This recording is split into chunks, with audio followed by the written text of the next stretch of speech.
Hey everyone, on today's episode of Attractions Insights, we are talking with the true legend in the amusement industry, Clint Novak, who turned his passion for roller coaster into an incredible career as a podcaster, park operator, and now founder of the brand new Cosmic Clawcade.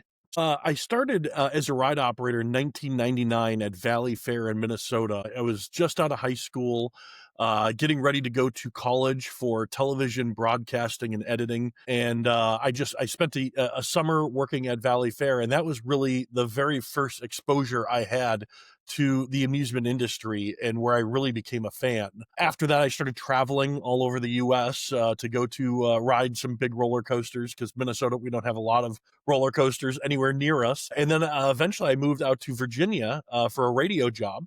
And when I did that, it really expanded my horizons when it came to amusement parks and roller coasters because there's so many out here on the East Coast that I was able to then bounce all over from amusement park to amusement park, which is why I created the Roller Coaster Enthusiast Club, the Coaster Crew. Which is still in existence today, run by Tim Holleran. I was the original founder, and he has taken over the reins and has been running the club ever since. How did you transition from fan to a creator in the Loop podcast? You started it in 2004, before podcasts were even mainstream. What inspired you to start it? So it was actually out of necessity. I had a coaster club and I needed a website. And I didn't know how to build websites. I was in radio at the time, so I had the ability to do all this crazy audio recording from the studio. And what I did was I basically used it as a bargain chip. I said, if you help me create a website for my club, I will then in turn give you a daily or weekly audio file that people could download that would be about roller coaster news and industry news. And so that's how In the Loop started. It started on coaster-net.com, and then shortly after moved over to Thrill Network. And then eventually we were able to kind of coexist on our own. We were able to, make enough money to pay somebody to operate a website for us, so we no longer had to be attached to any one website. And so that's what started In the Loop. It was well before podcasting. I mean, you had to actually go to the website, download the audio file, and then listen to it, or listen to it from the website, because there was no podcast feed that would download. And this is before, this is like iPad, like what was it? Before iPhones, it was the Yeah, iPods and yep, yeah. shuffles and when MP3 players were becoming popular. So this is a long time ago. So Coaster Radio has the tagline that they're the first original coaster theme park podcast, but we were doing it well before podcasting was even a thing. So, Nice. and it really grew my knowledge of the industry and then my passion and love for the industry as well. Now, looking back, did you ever imagine that it would reach like millions of views and become a core voice in the amusement industry? Not at the time. At the time, I worked with the legend and Drew the intern and Will Holder, and we were always trying to find what is good. We had the podcast itself, but then we also had the YouTube channel. We're always like, what is going to get 1 million views? And we'd go out and do the silliest things with roller coasters, and none of those things ever got 1 million views. It was a Crayola crayon experience that got 1 million views. It was just like, silly things that we never would have thought would actually have gotten views ended up getting way more views than the creative things we were trying to come up with to get views. And so, yeah, I mean, it's crazy. I still have people I haven't been affiliated with In the Loop directly for quite some time now, but I still have people who come up and talk to me about our days at In the Loop and how we basically got them into the industry because of what we were doing with the podcast and the YouTube channel.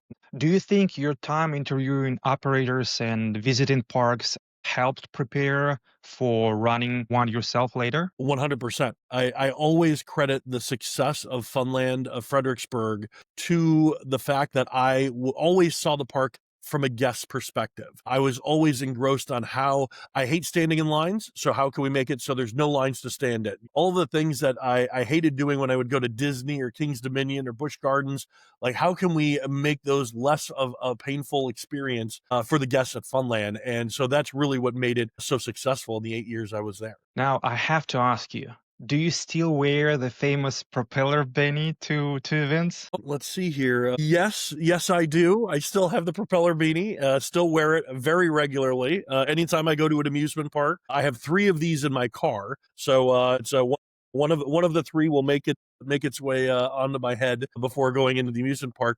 I've never wore it when I was at Funland of Fredericksburg. After Funland, I was with A&A Global for 2 years. I never made it part of my uniform there.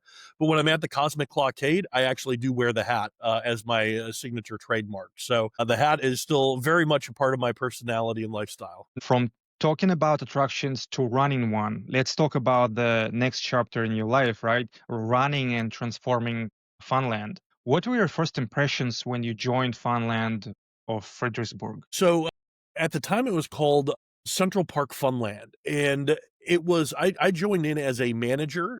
Actually, I wasn't even a manager. I joined in as a ride attendant. I applied for a management position and was turned down. And I was like, well, I need something. I was DJing at bars and stuff at night, and I was like, it was really not my lifestyle. I didn't want to do it anymore. So I agreed to just take a ride operator position at Funland in my early 30s. Within a year, I was running the park as the general manager. And there were some steps in between there where I went up to manager and attractions manager, AGM. But it was really, I remember sitting at guest services in my early days when I first started there, and I had a little notebook. And when there was slow, I would just write down ideas in the notebook, what I wanted to do and what we could do to make Funland a better place. And when I took over, the first thing I did was I said, we're going to go through all of the Google reviews we have over the last year and take out all the common themes and fix those. And the majority was one, we were dirty, and it wasn't dirty. The carpet was 15 years old with, soda stains and all the things that go into your Yeah. carpet after, 15 years. It needed to be replaced. The art that made Funland unique also made it look very old, a very 90s arcade with Bart Simpson on the wall and Ninja Turtles and all these things. And so we gave it a whole new brand, a new theme. We went to Central Park Funland to Funland of Fredericksburg, more descriptive of what we are and where we were. So, and then we started making small changes with plussing an attraction or replacing an attraction. And as that continued to steamroll, we were able to do bigger and better things, all while making the guest experience a better experience. I don't like waiting in lines. So we created like a text to ride system where you could text us what ride you wanted to go on, and then we would be over there in a heartbeat to get you on it and ready to go. Just all these things from the guest perspective to make it better for the guest experience. Building Virginia's largest multi-level go-kart track must have been a huge project. What were some behind-the-scenes challenges you faced? It was a really big project, and it happened very quickly. The owner of Funland of Fredericksburg asked me in June of 18 what was the next step, what would we want to do, and I said, well, I really think we need to build a multi-level go-kart track. And he said, well, I want to go look at some multi-level go-kart tracks. I said, we're going to go to Pigeon Forge, Tennessee. And he's like, well, why would we go there? And I said, there's 35 go-kart tracks within a 5-mile stretch, all multi-level. And so we went there for the weekend. We looked at go-kart tracks. This was July of 18. We worked with J&J on the layout of what we wanted it to be. Then we got involved with Fun Spot and how some of the tracks they did. And we worked with their designer to put together what is now the go-kart track at Funland of Fredericksburg, the Thunder Speedway. We finished in June of 19. So it was about a year from concept to finishing the track. It was, we were hoping to have it done by April. A lot of weather happened while we were building, so it made it hard to continue construction. But the team was there every day working hard to get that built. We hired a construction team that came out and did that because I don't know how to build things, but I know how to hire people who can build things. So I was out on site every day just taking pictures and just at awe of the size and scope of the project that I was involved with, because this is like my own little roller coaster tycoon. Like I got to build and put together this track. There is definitely some design mistakes that we didn't know were mistakes at the time, but now once it's open, we discovered, oh, these are some things that if I were to build another go-kart track, I would correct. Which, I've been helping with. CJ Barrymore's built a go-kart track, and I put a little bit of input on just layout and which direction the cars should go. Visit Go-Karts Plus in Williamsburg, Virginia is currently constructing a go-kart track, and had a little help with the, direction on what they were doing there as well. And that's really in the core of who I am, is about sharing information and making sure that everybody makes mistakes. We just want to make sure that everybody's gets past that. And by sharing my mistakes, I'm hoping people don't make the same mistakes. Funland ended up winning the Golden Ticket Award, right? What did that recognition mean to you and your team? I mean, this is one of the highest awards you can get in the amusement industry, is a Golden Ticket Award. And I was really excited to know that we were nominated. We were actually nominated 2 years in a row. We didn't get it the first year. We lost to CJ Barrymore's, which is the place that built the go-kart track right after us. And they deserve it 100%. Rick and the team up there are just amazing.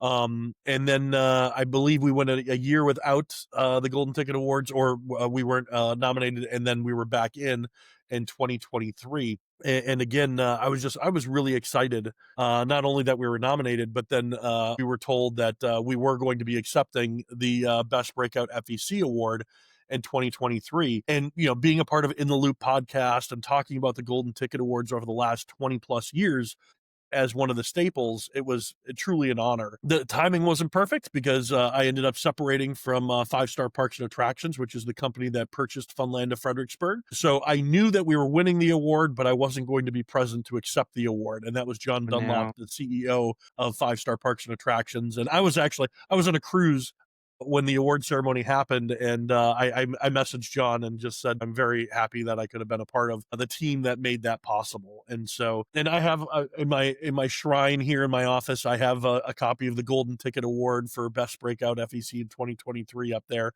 because again, it's such a proud moment for me and the team that I helped organize and run at Funland. So how did it happen, separation? So new owners arrived, like what happened? So yeah, I mean, one thing about business is obviously you want to build the business up to be the best possible business it can be, which would attract investors or companies that would want to purchase that. Funland of Fredericksburg was privately owned. So was Funland of Fairfax. They were owned by the same person. And we built both of those parks to be desirable for a company to come in and purchase. And that's when Five Star Parks and Attractions, who own the brands Malibu Jacks, Craig's Cruisers, Scene 75, they came in and they were interested in purchasing Funland. Took about a year to go through the transaction and show them what we are and who we are. And when they took over, it felt that it was time for me to move on and expand my role in the industry. And that's when I made my way over to A&A Global, which is on the opposite end. It's not an operator, it's a distributor. And I got to spend some of the best years of my career with A&A Global. For the 2 years I was there, almost 2 years I was there, I got to travel the U.S. and visit family entertainment centers and basically be a free consultant for them as a part of A&A Global. So I visited close to 250 locations in the 2 years that I was with A&A, and then recently separated from them to start the Cosmic Clawcade, which is where I am now.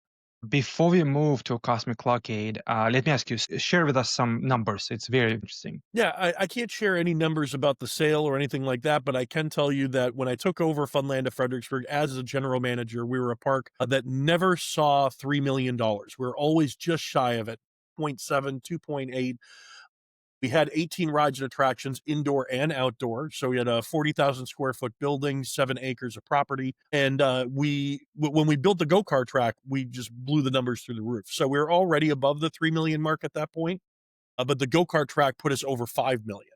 And we were pretty consistently over 5 million. COVID hurt a little bit, but we were able to stay above that 5 million mark pretty consistently. In the fall of 2019, so right after we built the go-kart track, we were contacted by a company that had Funland of Fairfax, or well, at the time it was a different FEC, and they were interested to see if we wanted to come in and buy it. And so we came in, purchased that facility, turned it into Funland of Fairfax, and that was our second location, which did very well for what it was. It was only 4 attractions, but in a 50,000 square foot building with a restaurant attached to it. And so those two things became very desirable for the 5-star chain, because that is kind of what they were looking for. They were looking for they had specific requirements. You had to make this much money. You had to have a good profit margin. So that's why they're looking at those Scene 75, Malibu Jacks, those box FECs that popped up in malls and things like that, Craig's Cruisers, And so we were obviously desirable for them, and it was we fit into what they thought their brand was going to be at that time. When we're talking about centers like this, you said before you guys built a go-kart, it was roughly around 3 million in sales, and then you jump all the way to the 5. So go-kart was a big part of the success. Can you share what do you think must-have attractions, must-have experiences that brings a lot of customers and a lot of money? Well, it's difficult to say because it's all going to be about your brand and what you are. I mean, an arcade is the first thing every place should have. An Hmm. arcade is going to be your biggest money making. Even the go kart track was amazing and it brought in a ton of people, but it brought in a ton of people who played our arcade. So the arcade always made more money than any other attraction we had. When I first took over, we were at 70 games. When I left, we're at 150. So we more than doubled the amount of games that we had on the game floor. Even after we built the go-kart track, our number one ride was still the Twist and Shout spin coaster by SBF Visa. And again, it all depends on what kind of brand and style you are and what you're going to be able to maintain and upkeep because, a multi-level go-kart track is not easy to maintain and upkeep.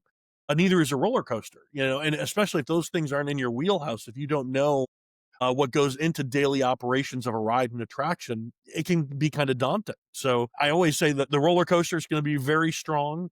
You have to have a good arcade. You have to upkeep your arcade. You have to have the right merchandise in the machines. And then a multi-level go-kart track is not going to hurt. Let me ask you, what do you see happening as far as economy? How do you see the next few years? Well, obviously the economy is struggling a little bit, and that obviously hurts the guests that are going to be coming to your park. And I think that it's gonna hurt everybody across the board. But I think it's gonna hurt big places like Disney and Universal and destination places that people would normally go to like every 3 years. Over the next 3 years, those trips are just going to be cut out because they're just too expensive. And so I think those are going to be the main people who are going to be hurt by the economy the way it is. Regional parks, I think, are also going to slide a little bit. Maybe people aren't buying the season passes. Maybe they're just doing a 1 day trip to the park. But FECs traditionally do better in declining markets. So, um, if people are struggling, people save their money by going to the family entertainment center that's local to them, kind of like the staycation. And Hmm. so I really hope that FECs will continue to be strong as we weather the storm. Yeah, I heard ideas that a lot of people right now like traveling overseas and spending money traveling the world because money is available. But as economy changes, people gonna focus more on a local entertainment where you go locally because it's less expensive and it's more affordable. Let's shift our attention to your latest adventure, Cosmic Clawcade. You just opened and it looks incredible. How did the idea for Cosmic Claw Machines Arcade came about? Well, the Clawcade concept is something that has been around for a couple of years now. It started really in Asia, Japan, China. It was something that came up there, and then it started moving into like California, Portland. James up there has several Claw cities, and as I was traveling, seeing all of these different FECs over the last couple of years, the idea of this Clawcade was like, if I was going to start something, this is what I would want to do. And so I went to the local mall that I live next to, the Spotsylvania Town Center, and I reached out to them and said, what kind of space do you have available? How much does it cost? And we started getting some numbers back. I have a business partner, Nate, who is not from the industry, but we always wanted a project to work on together. And that's where it kind of kept snowballing and snowballing. And it never felt like it was real until we paid for the games. And when we paid for the games, all of a sudden it became very real because at that point, it's like the point of no return. And so that was the end of July, right after Bowl Expo. We decided we worked with Betson and Eunice to buy all of our games are from Eunice. And we put in 32 games that have 48 play fields and a couple redemption counters and some other things in there as well. And it's just the idea of this Clawcade concept. And if people aren't familiar, I should really explain what it is. It's basically an arcade that's just claw games or merchandisers. And the merchandisers can be the plush and the merchandise that are in the machines can then be traded in at a redemption counter like tickets. So if you win a Care Bear, that could be 200 tickets. And then you take that Care Bear and all the other stuff that you win, and you go up to the redemption counter and you trade those in for bigger and better prizes. And so that's kind of the concept. And we're running with it. We've been open for a little over 2 weeks now, and things have been going really, really well. I heard you opened it in a very fast fashion. Tell us how long between you decided that you want to open the business until you signed the lease, until you did the renovations, you got all of the equipment, installed it, and opened for the public. Yeah, the timeline is really weird because everything kind of like you need everything like this. And so like we didn't want to buy the games until we had the lease, but the lease needed some guarantee. It was all these crazy things that like within 2 weeks it all just kind of fit together. So really the end of July, we knew what our location was, where we were, when we were taking it over. So we knew October 1st, the current tenants were going to be out, we were going to be in. And so we spent that time August, September, lining up the contractors, getting everybody ready to go, figuring out what we're going to do with the box, getting approvals from the mall, going to the county, getting the permits ready to go. And then October 3rd, we got the keys to the space, and we within a week, our contractors were already wrapping up work. So we had to demo all of the shelving and stuff because it was a department store, a kids clothing store before us. So I had to remove all of those shelves. We had to paint the walls. We kept the floor the way it was. We kept the lighting and the ceiling the way it was. There's some patchwork we had to do. And there was some patchwork on the floor that we had to also do. We had to run power for all the games. We had to make sure that the box that we had the correct amount of power for it.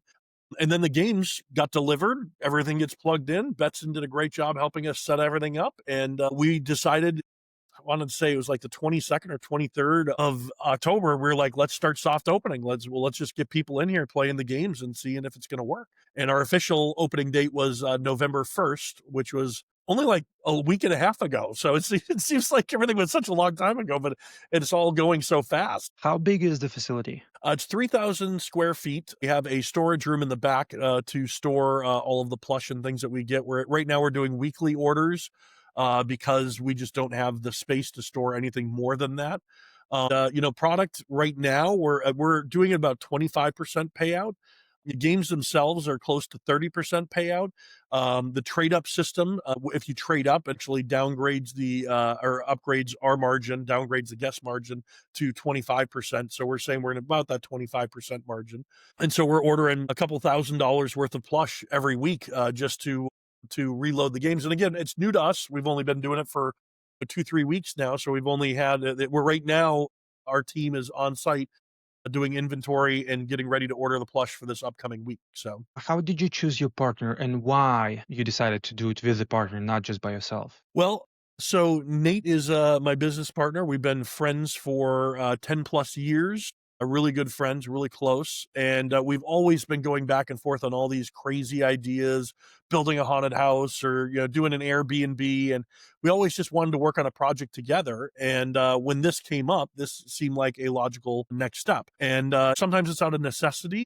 You need business partners for money or, as each bringing something to the table. And for us, that's really what it was. He brings a different skill set than I bring. I bring a very operator guest experience skill set to the table. And he's bringing in a knowledge of contracts, negotiating things that I just have not had to do. I have not had to do in my line of work as of yet. And so it makes a great pairing. We enjoy working together. That's makes it fun. And we just decided to run together with it. Who were negotiating with the lease with the mall? Was it you or him? I mean, I did the initial reach out to the mall. Nate has had a lot of dealings with like the contract, the underlining specifics for the contract. And every mall is going to be different. We've already talked to other malls because we're looking to expand very quickly. And so we've already talked to other malls, and those malls operate very different from the mall that we're in right now. And so that's where he jumps in, and he knows numbers very well, and he can get down to that percentage where it makes sense, either makes sense or doesn't make sense for us to make that next move. For that type of business, do you think that the malls is the must-be place? or you think it can work in any other environment? It's funny because every Clawcade I've ever been in, other than mine, has been not in a mall.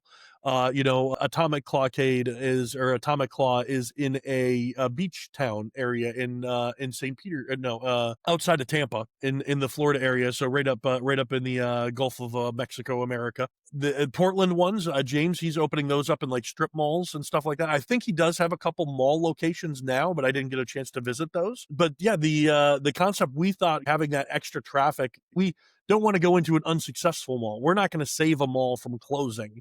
We're not that good, but we can bring added value to a mall because most of the time a mall is a retail space. They're coming to purchase clothing, shoes, jewelry, whatever it is that you're getting at the mall, with maybe some food elements in there, Chick-fil-A, Auntie Anne's pretzel, some Cinnabon. And we're bringing something that's different because we are an entertainment retail store. So you're coming in to be entertained and have fun, which is very different than everybody around us. So right Now, now, our concept, I believe, is going to work best in malls, but we are looking at other ones that are more strip mall or even outlet malls. So where it's you actually have doors that close and you have to open the doors to come in. So we'll see what happens in the next couple of phases. a lot of people are afraid to look at the malls because they like associate the mall with a much higher per square foot rate and much more difficult negotiating terms. So can you tell us a little bit more how much you're paying per square foot? What was the lease? Like how many years? Is there is TI? Is there is anything else? Like it's very interesting to hear. Well,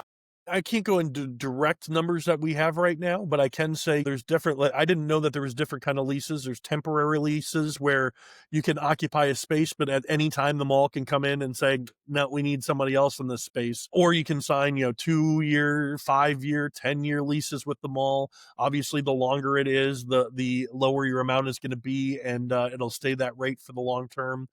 So there's definitely different ways to look at it that way. Also, there's always negotiation. The mall wants to be 100% occupied. That's their goal, 100% occupied. And so if you have something that is going to be unique, we have a unique product that we're bringing to the mall that not a lot of people are bringing in entertainment to the mall. It gives us kind of a negotiating step to say, well, we want to do this differently than you normally would do. It's giving us a lot of leeway as we move forward. I have some of my locations in the malls. I have one of my escape rooms in the biggest mall in Georgia, Mall of Georgia. It's interesting that you mentioned not to open in the dine malls. I actually had experience in Chicago. I took over business in a dine mall, and it was a paint studio. Interesting experience.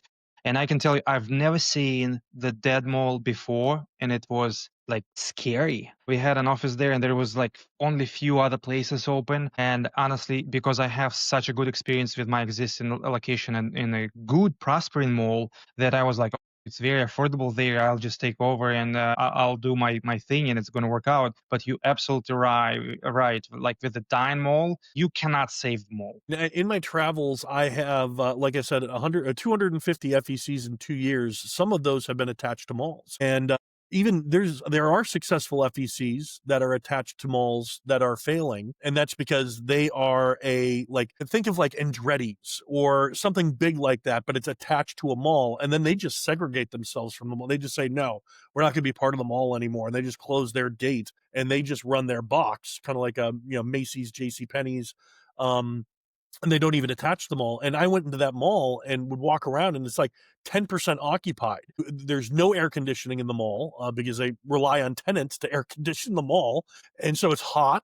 And then you go to like a Bed Bath and Beyond, and they've actually created a temporary door to keep their air conditioning in because they didn't want to air condition the mall itself anymore. And so I've seen that. A mall close to me here, Virginia Center Commons Mall, closed down a few years ago, and it's now been torn down. But in its final days, it was depressing. I mean, the lights were off. You'd walk in, there might be one food stand left in in the the food court, and maybe one or two facilities in the whole mall itself.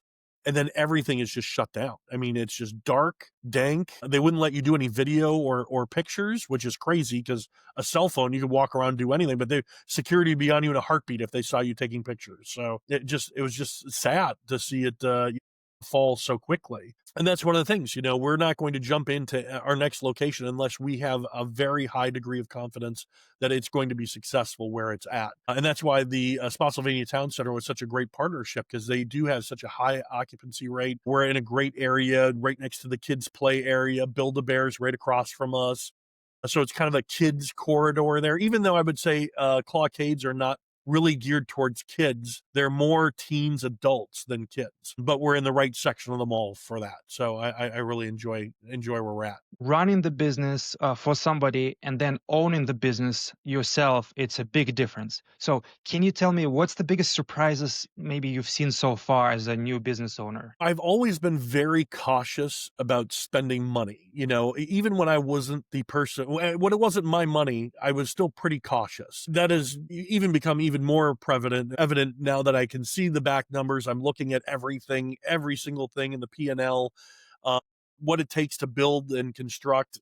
The decisions the hard decisions you have to make, because sometimes your very first vision of what you want to build is very different than the last, just because you don't have the funds to do everything you want to do. You could do that, but then you're risking the chance that, well, if you believe that the location's only going to make $500,000 a year, why would you spend $1 million building the location? Because it would take so long to pay back. And so it's one of those things where it's like, okay, well, some decisions were cut. We had to make decisions on just cutting back on some of the buildings, and some of the, we wanted artwork and we wanted cool rocket ship stuff and all of this kind of, I'll say, theming we wanted, and we had to cut some of that out and just become a little more clean of a box than we were anticipating. And so, but those were also decisions I would say we made at Funland of Fredericksburg too. When we first were building the go-kart track, we had a really cool light concept, a lighting concept that was going to be with it. And that was cut very quickly, because as we started to go over budget, which every project does, once we started going over budget, we had to start cutting back on some of the luxury items that we would have wanted. What would you say if another operator said that I'm thinking about launching something new? What's one thing you would tell them to prepare for? You have to get all of the information, every single bit of information you can from everybody. Figure out what mistakes everybody's made, figure out how you're going to do it, how you're going to approach it, and then make sure you're covered, so that if you are making a mistake, it's not going to be as bad as it could be. I talked to 10 different Clawcade operators. I talked to all of these different facilities, and I wanted to know everything they could tell me about what they did and how they did it. And that's when I came to the project that I'm doing now. The next project that I'm going to do, I'm talking to all of the different operators that do that specific style of project, just so I can see and make sure that, okay, I can see all of the mistakes that we could be making, or learn from their mistakes, and move forward with more successful products. Since you just opened, I'm assuming you guys have business insurance. Do you have any recommendations? Well, for opening a Clawcade, it's really simple, because you don't have a lot of moving parts and all the things that could hurt somebody. So we just, have really basic insurance. Went out, we couldn't even tell you what insurance company we have, because we went out, we got 3 quotes, and we went with the cheapest quote. They were all industry people. I do remember that. But it's much different than a Funland, because Funland, you have go-karts and you have roller coasters and you have maintenance and you have opening checklists and closing checklists, and everything has to be done perfect due to safety all of the time. And so insurance is a much different animal when you're getting into something like that, because you do have to, not only do you have to find the right insurance company, but you also have to work with them to make sure that you're proving that you are doing everything the safest you could possibly do to get yourself the lowest premiums possible. As a new business, tell me about your marketing, because I own marketing company, so it's close to my heart. Right? But I'll be honest with you, I saw some of the videos you posted on a Facebook and YouTube prior the opening. I really liked the way how you approached the marketing of your new location. Share with us a little bit more. I'm the unofficial marketing guy. When we're a business this small, everybody, you have to wear multiple hats, and everybody has their strengths and weaknesses. I have been dealing with YouTube and Facebook and all these things for years and years. And so I've just kind of taken over the reins, and I'm doing the best I know how to do on marketing. And the one thing that I want to make sure that we do when it comes to marketing is we want to make it fun for the viewer. We don't want to be like, come out today, it's half price day, and come out this day, and da-da. It can't all be about promoting your spot. It has to be fun. It has to drive traffic. And so that's what we're kind of doing. We're doing fun things like hiding play cards around the mall and showing people where we're hiding them. And so then they go and they look for the discount cards or the free play cards. Well, don't be afraid to use AI as well. I use Gemini for a lot of my marketing ideas. I also use AI for some of my imaging because I'm not an artist. I can't draw stuff. And so Cosmo, our mascot monkey, he gets put in all these different scenarios just using AI to help us do that. And we got some, I'll say, some pushback on that from some people viewing the images. They're like, well, this is just an AI image. And I'm like, well, at least I'm not using it to make people think a tsunami hit or, all this kind of stuff that some people are doing with AI. We're just having fun with it, really. And so, and we're not doing anything that's going to harm anybody or fool anybody. We're very open and honest on what we're doing. And we're also very community based. And then we were that way with Funland too. And I believe community based means you include the community in your posts. And so there are obviously a mall, you're going to have a lot of corporate structured places that's going to be very difficult to do business with because they have to run it up the ladder and they have to talk to the so and so and do all this stuff. But then there's places in the mall that are literally, it's a guy in a store and he's running it. And so we have a great candle shop in the Spotsylvania Town Center that we've been teaming up with some marketing stuff with. One of the most recent gift card stops, we gave them $5 play cards for free. Put that on our Facebook post, us walking over, handing it to them and say, the first people go say Cosmic Rocks or Cosmo Rocks gets a play card. And so they were gone within a couple hours. So just trying to have fun with it. I have some other ideas I haven't been able to film and get done there, but I know my team is very supportive. My team on the ground, on our stories, we're trying to take pictures of people winning stuff because we want winners. We want people to walk away with bags of Cosmic Clawcade merchandise. And so they're always taking pictures and sending them to me. Put this up on Facebook, put this up on Instagram.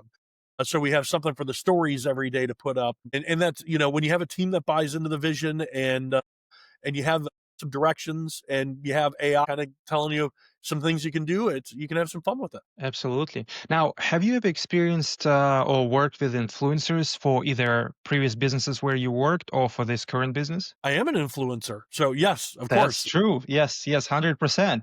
Yeah, so the first thing we did was we reached out to all of the local influencers. We had Family Adventure come and shoot with us for a couple hours. Their family came in, did some stuff for us. Taylor from Coaster Studios, which is one of the biggest roller coaster YouTube channels, came in, took some pictures for his Instagram page. Radio station personalities we've had come in, just take a few pictures, have some fun. We want to make it more natural. We want to make sure that it's not like a sales pitch, but hey, this is the personality coming in, just having some fun. You could be having fun at the same place that this person came and had fun, and we have more scheduled. So we have more influencers who are scheduled to come over the next month and have fun, enjoy, and hopefully walk away with bags full of prizes. Beautiful. That's awesome. Tell me about other efforts. Like, do you do any Google ads, Facebook ads? Nothing. We have done no paid advertising as of yet. Tomorrow morning, I have a meeting with B101.5, a local radio station. We know, at Funland, we didn't do much advertising. We did some post boosting and stuff like that on Instagram and Facebook when I was there, but we didn't really push social media marketing or any of that really hard. I like doing some of the things I don't necessarily like doing radio or newspaper just because it's hard to figure out what your return on investment is on that. But if you can do something like a 50-50 deal, which, that's what we're looking at doing, where we give them product, they sell the product, and then they give us advertising for the product. I think it's a win-win because we're getting advertising both on the product they're giving away and the fact that we can start pushing some of our things that we want people to know about us. So when it comes to social, we're definitely going to start doing some social ads. I think when we do Black Friday, that's going to be our first big ad push on Google and Facebook and Instagram. I think as we move into doing birthday parties, that's going to be another push that we're going to do socially on spending money on social media. So we just haven't done any of that yet. We've done a pure word of mouth and us doing our own posting.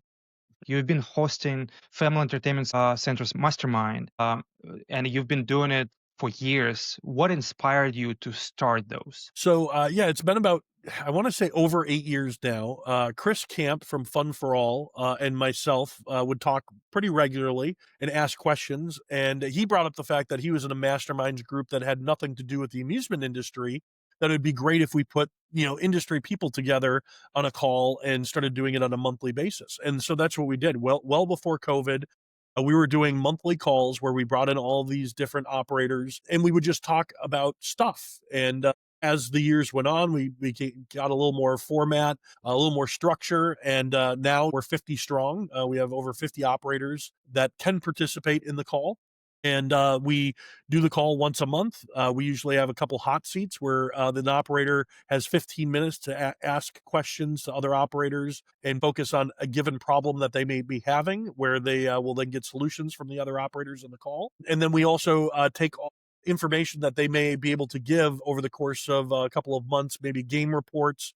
One operator wanted to know, well, how much do you charge for your games? And so I was able to take everybody's gameplay reports and take, if everybody had Jurassic Park, this is the average, this is the high, this is the low, and just kind of come up with an idea of what everybody's paying or charging for their different arcade games. So it's a great group of people. They have a lot of industry knowledge. And, you talk about insurance. That's a question that comes up a lot. What insurance company do you use? Where are your premiums at? And we're in an enclosed environment where we're comfortable sharing sales numbers and those kind of things because we know that it's going to stay between us. For FEC mastermind calls, how people can find more information? How do they join? Is it paid? Is it free? What's the requirements? Right now, we are transitioning into a paid model, and you can find all that information on my website, which is Novak Amusement Solutions. So you can send us a form from there to join our masterminds call. We don't allow operators in, or excuse me, we don't allow vendors in.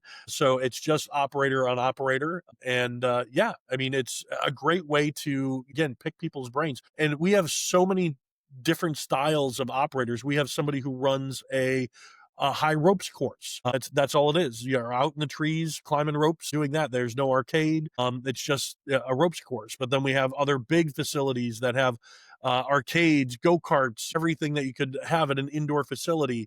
And we have them ranging all the way from California to Canada. So we're all over the place. Tell me, what's the one powerful insight that came out of this calls like recently? Ooh, okay. The last call we talked about, we had two hot seats. Somebody was talking about marketing. How much do you spend on marketing? Do you have a marketing person? Do you have multiple marketing people? And again, it's hard because the question that the person answering the question can be a medium-sized facility, and it's being asked of small facilities and large facilities. And so typically a large facility is going to have multiple marketing people. They're going to have a social media person, a marketing person, a sales director, all that fall under that umbrella. Some people hire an outside company to do their marketing, and so they have very little to do with their day-to-day aspects of their marketing. And then some people are like me, where they can't afford any of that, and they're doing it themselves. And so the questions are, how much do you spend on ads? How much do you spend on what ads have better return on investment? So that was a really good conversation. Like I said, the insurance conversation, those are always important because it's like you need to save every dime you can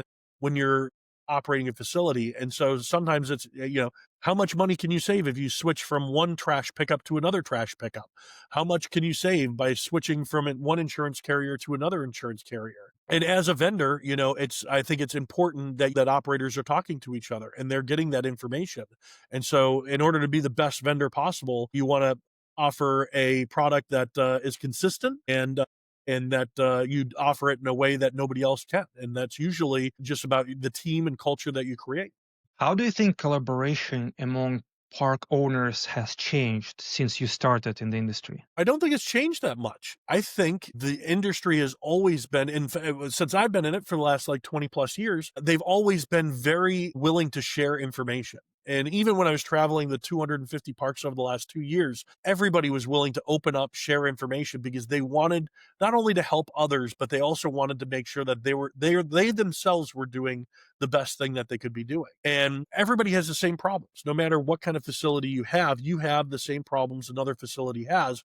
You may have come up with a solution. They came up with a different solution. Now it's time to see whose solution was better. There's only been, out of my 20 years of going to FECs and visiting FECs, I've only been kicked out of 2. And those people were unwilling to share information and did not want me in their facility. But I've probably have visited 400 plus facilities over my 20 years of being a fan and passionate about the industry, and then working with A&A, traveling and visiting facilities. You've attended IAPA for over like a decade. What new trends or tech excites you most for the 2025 and beyond? That's a tough one. It's so funny because my role has changed so much over the years going to IAPA. I started going for In the Loop as we're doing YouTube videos on roller coasters being announced. And then I started at Funland, and when I was with Funland, I was going and buying POS systems and card systems. And so the In the Loop guys would be like, they're going and they're getting the new roller coasters being unveiled at B&M's booth. And I'm over at Center Edge's booth looking at new POSs. And they're like, it was fun. It was something we had to do, but it was very different from the fun I'm normally having at IAPA. And then I was a vendor for a while. So I was then selling product at IAPA. And now I'm excited to go back as a operator again, because now I'm buying from IAPA. And so it's tough to say from my corner of the industry what is going to be the new hot stuff. VR has been pushed a lot over the last couple years. I would say last 6-7 years now.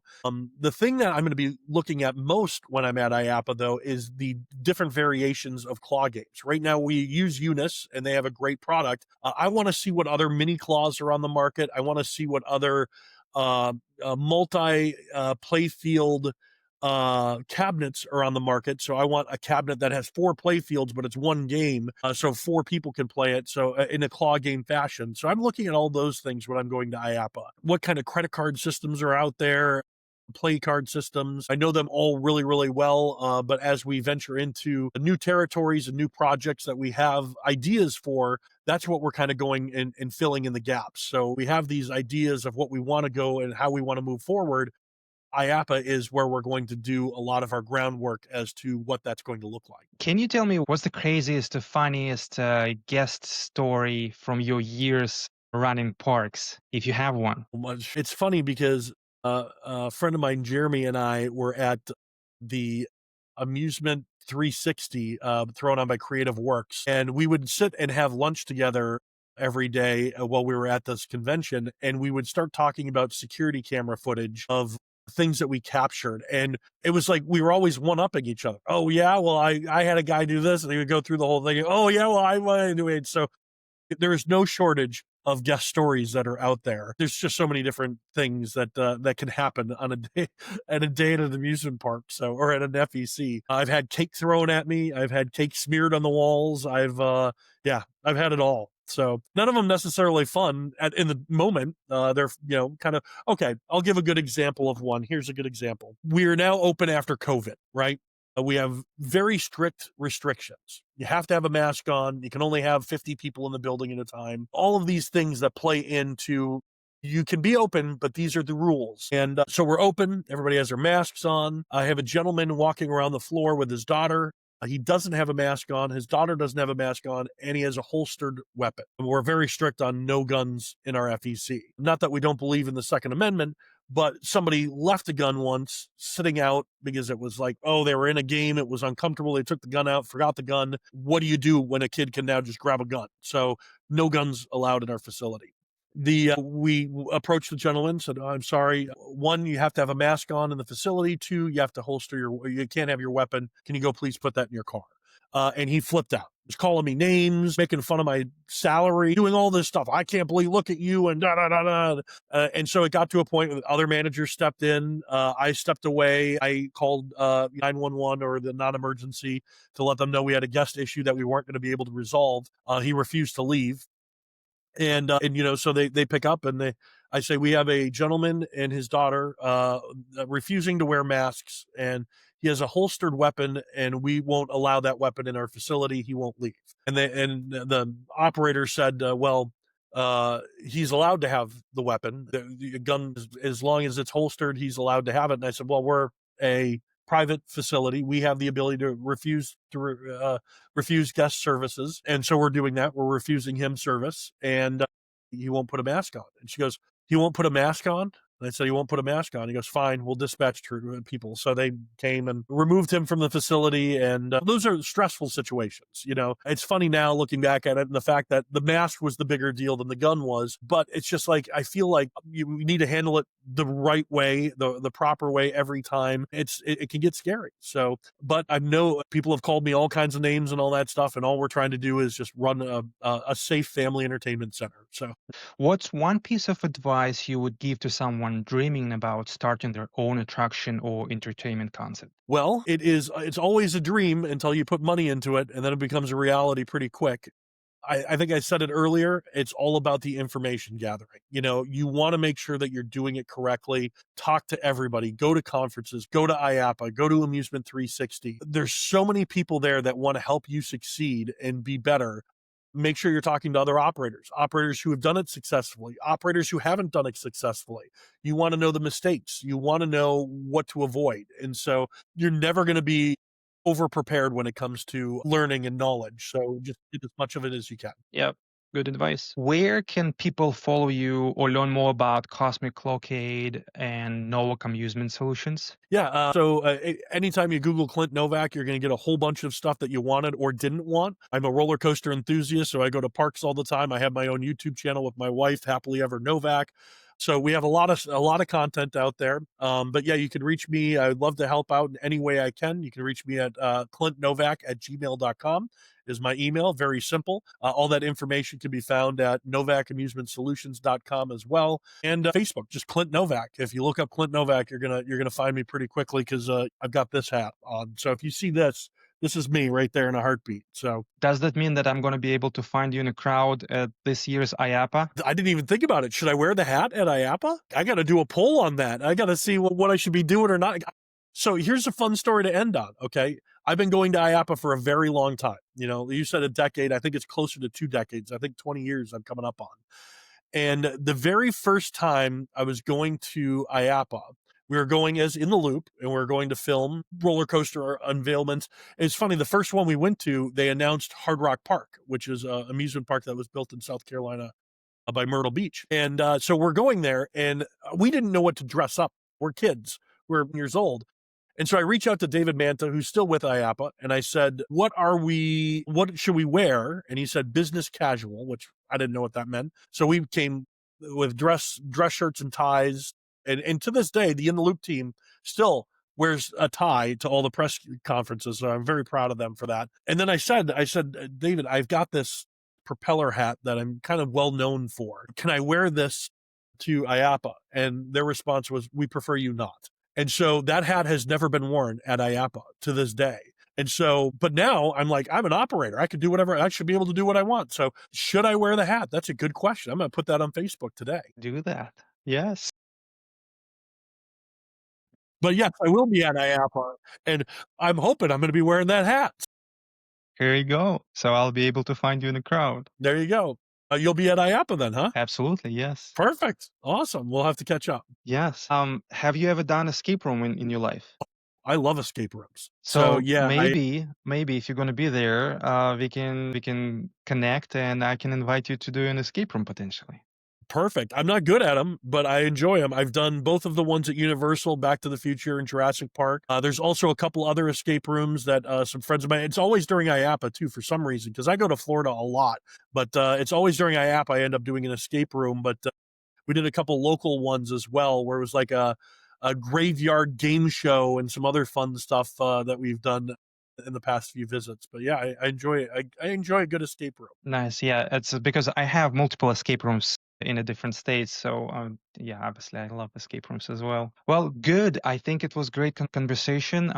Thank you so much for joining me today, and good luck with your new business. Thank you so much for having me. I appreciate it.